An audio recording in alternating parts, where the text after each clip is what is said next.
네, 차장님 그 사법부 독립이 뭐라고 생각하십니까? 차장님께서 평소 생각하시는 사법부 독립은 무엇이라고 생각하십니까? 외부의 압력에 흔들리지 않고 헌법과 법률에 따라 양심에 따라 재판하는 것이라고 생각합니다. 예, 그 외부의 압력은 정치 권력으로부터의 독립이라고 저는 생각합니다.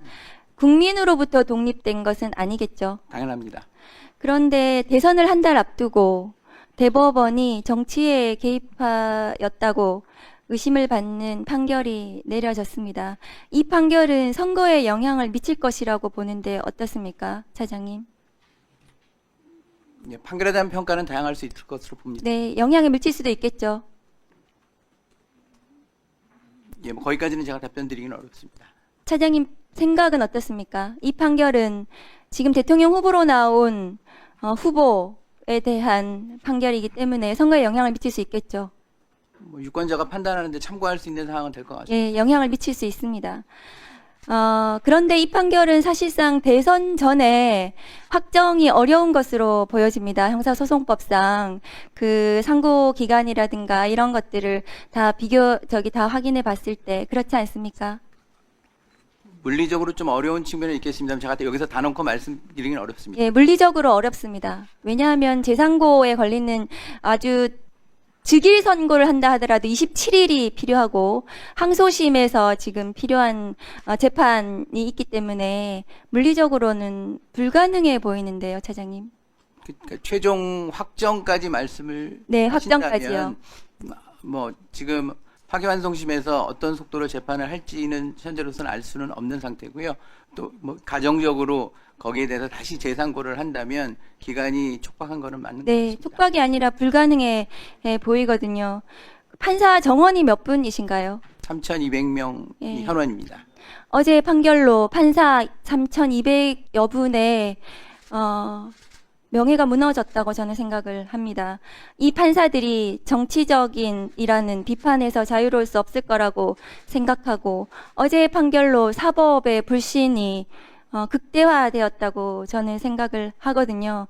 어제 조희대 대법원장께서 어제 판결문을 낭독하시면서 대통령 후보의 발언의 허위 사실의 판단은 국민의 인식을 기준으로 해야 된다 이렇게 말씀하시던데요. 국민의 인식을 기준으로 한다면 대법원은 폐지되어야 된다. 저는 그렇게 생각합니다. 이러한 문제적인 상황에 대해서 누구든 책임을 져야 되지 않겠습니까? 판사들의 지금 3,200여 분의 판사의 정치 판사라는 비판, 명예가 무너졌거든요. 누가 책임지시겠습니까? 누차 말씀드린 것처럼 판결에 대한 평가는 다양할 수 있고요. 최고법원의 판단은 존중돼야 된다는 게 저의 생각입니다. 이러한 정치적인 판결에 대해서 사법부의 독립이 무너졌는데 아무도 책임지지 않습니까? 화면 좀 올려주십시오. 차장님, 그 21일 날 전원 합의체에 회부가 됐습니다. 맞죠? 예, 전원합의체에 회부된 시점은 그렇게 네. 되어 있습니다. 그래서 9일 동안 한 것이 아니라 이 대법관들 10분, 12분의 이 기록을 소부에서 심리를 하다가 이 전체의 대법관, 그러니까 소부에 심리하는 대법관 외에 나머지 대법관은 몇 분이십니까? 소부 외에 전원 합의체에 합류하게 된 대법관은 몇 분이실까요? 지금 그 소부의 네 분이시니까 8분이시죠? 대법원장님 제외하면은 네, 그렇습니다. 7분이신 거죠. 7분이시죠. 그런데 그러면 이 7분은 21일부터 기록을 본 겁니다. 왜냐하면은 소부에서 전원 합의체 회부가 21일이기 때문에요. 그리고 21일부터 22일 날 합의기일이 있었고요. 22일은 노태학 대법관이 회피하는 합의를 했습니다. 그렇죠.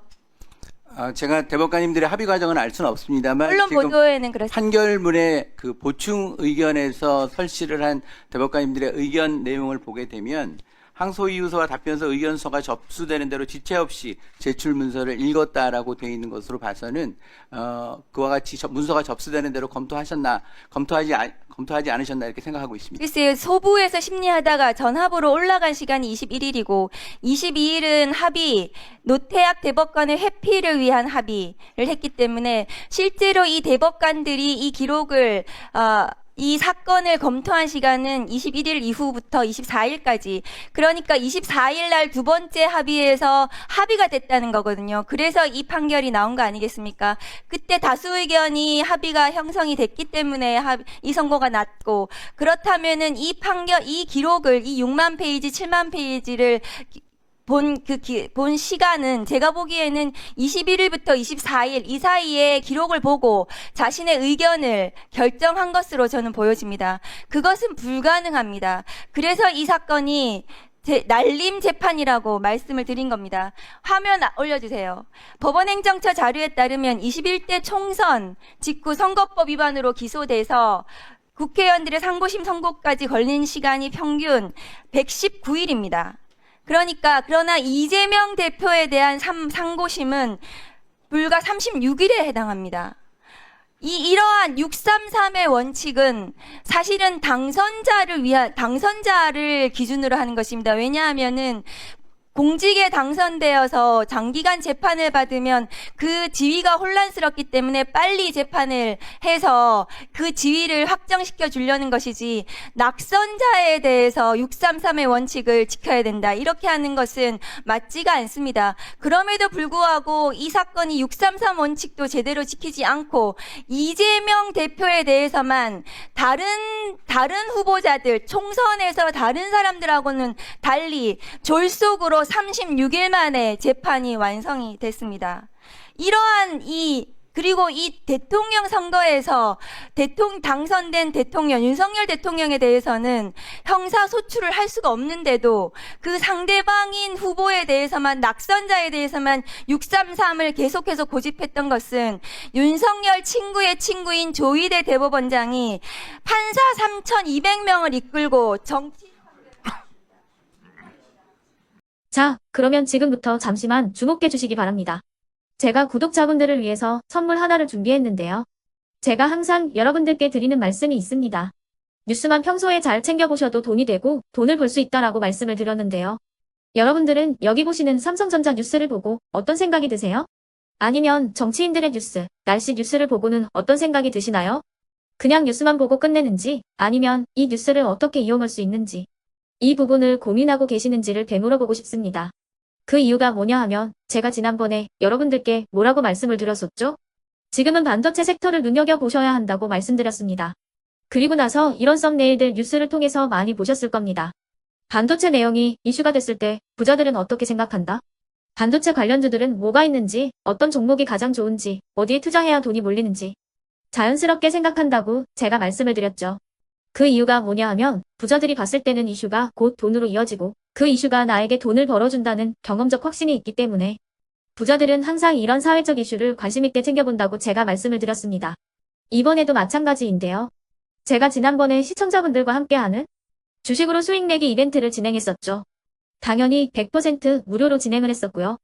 여기 보시면 아시겠지만 제가 지난번에도 구독이라고 보내주신 모든 시청자분들께 반도체 관련주 중에 가장 크게 급등할 딱 한 종목, 많은 종목도 아니라 한미반도체 한 종목을 여러분들께 추천드렸어요. 그러면서 여기 나와 있는 대로 정확히 얼마에 매수해야 하는지, 그리고 수익률이 어느 정도 나왔을 때 팔아야 하는지를, 이런 부분들까지 여러분들에게 정확히 알려드렸었는데 지금 실제로 어떻게 되었다? 오른쪽을 보시면 아시겠지만 제가 지난번 문자 발송으로 이 한미반도체를 소개해드리고 나서 실제로 이렇게 5배 이상 어마무시한 상승이 나왔습니다. 100만 원만 투자를 했어도 무려 500만 원이 넘는 수익금이 생긴 거죠. 그래서 당시에도 굉장히 많은 분들이 제가 드린 이 한미 반도체로 수익을 내실 수가 있으셨을 텐데요. 다시 한번 축하드린다고 말씀을 드리겠고, 이번에도 마찬가지입니다. 앞으로도 2024년, 2025년 계속해서 기대해볼 섹터는 AI입니다. 그 중에서도 AI 반도체는 그 누구도 부정할 수 없는 미래 성장 산업입니다. 그러면 우리가 어떻게 생각해 볼 수 있을까요? AI 반도체 종목 중에 앞으로 크게 대장 역할을 하면서 10배 이상 급등할 수 있는 텐베고 종목을 지금부터 열심히 추적해야 한다는 겁니다. 큰 돈을 투자하지 않더라도 월급의 일부분, 아주 소액이라도 이 종목을 모아가야 수백 %의 수익률을 손에 쥘 수 있는 것이죠.